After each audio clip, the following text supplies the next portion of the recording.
Welcome back. Now, I think it's important to know as we wrap up, this was not a random shooting. Obviously, this was an alleged Marine, which they have yet to confirm, but it's a Marine. Two Marines who were having, obviously, an argument or dispute or whatever, and one shot the other. It's a Marine. They'd not even come back and confirm that, and I think by this time they should have confirmed. So people are saying this is not just a random shooting. Why are we making so alarmed? My concern is it points to loopholes in the system. Let me tell you this, Glenn. I don't know of many places in the Commonwealth of the Bahamas that is as secure as Government House is. I've had an opportunity to work at many outstations. Government House is possibly the most secured premise in this country. Make no qualms about that. And I want to use this opportunity to point out to anybody else with a mindset to believe that they could get on that this is the norm, you will be killed. I assure you. Now, hold on, pause for me. That's a statement somebody should have been releasing at a press conference. Yeah, that's what I'm talking about. That's what you kill at the beginning. Any perception that the Bahamas is an secure government house. No. That's what should have been done. No, because there's something else that's brewing in our country with the criminal element. Let me make this abundantly clear.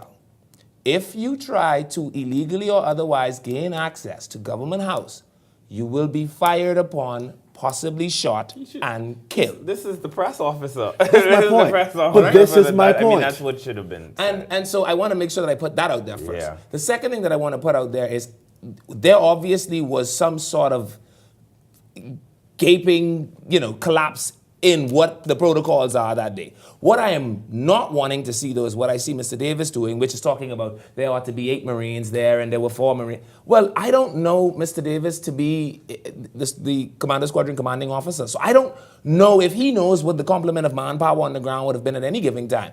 I don't know if that is information that we ought to be putting out in the public domain as to who isn't who. Yeah. I think these are the kinds of things you do not play politics with, right? Because we're talking about soldiers who have been given a mandate to protect an entity, and they must do so. And one part of their ability to protect is the ability to secure the information around how that protection happens.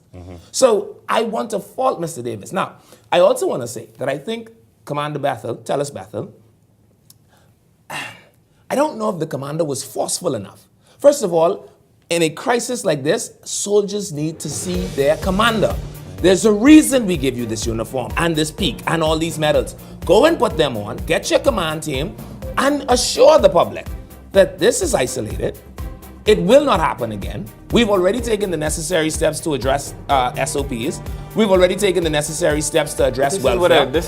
And I assure you that the weight of my office is behind the decision to do everything in their power to ward off any future attacks. So what Lee just did was took a number of objectives that needed to be articulated to the Bahamian people that in any crisis involving the Bahamas Defense Force would be important. This place is secured. If you think you're gonna come in here and do some damage, that's not gonna happen. We're here to support our officers. Literally in every crisis that is imaginable in the Royal Bahamas Defense Force, those 3 things could be useful, right? And so just writing them down on a piece of paper and sticking them in the press office and saying, in times of crisis, remind the Bahamian people of these 3 things. That is better than allowing this stuff to fester without any kind of. And I'll end by saying this: we have some great officers on both defense force and police officers. But at the end of the day, I still say something ain't right. Something ain't right. If you have officers doing this, we need to evaluate our officers again to see whether they have soundness of mind to be in the jobs that they're in. That's our show. Thanks for joining us. I'm Clint Watson. Good night.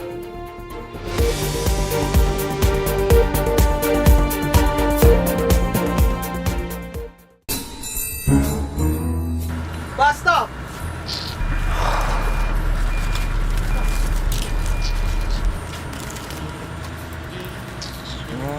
We waiting on, boy? Oh, I waiting on Miami to draw. Why you waiting on that, boy? Listen, you go play quick draw from 8 a.m. and they have 32 draws a day, Papa. What you play anyway? Come on, you being serious? And I waiting on G20 to draw. G20? Yeah.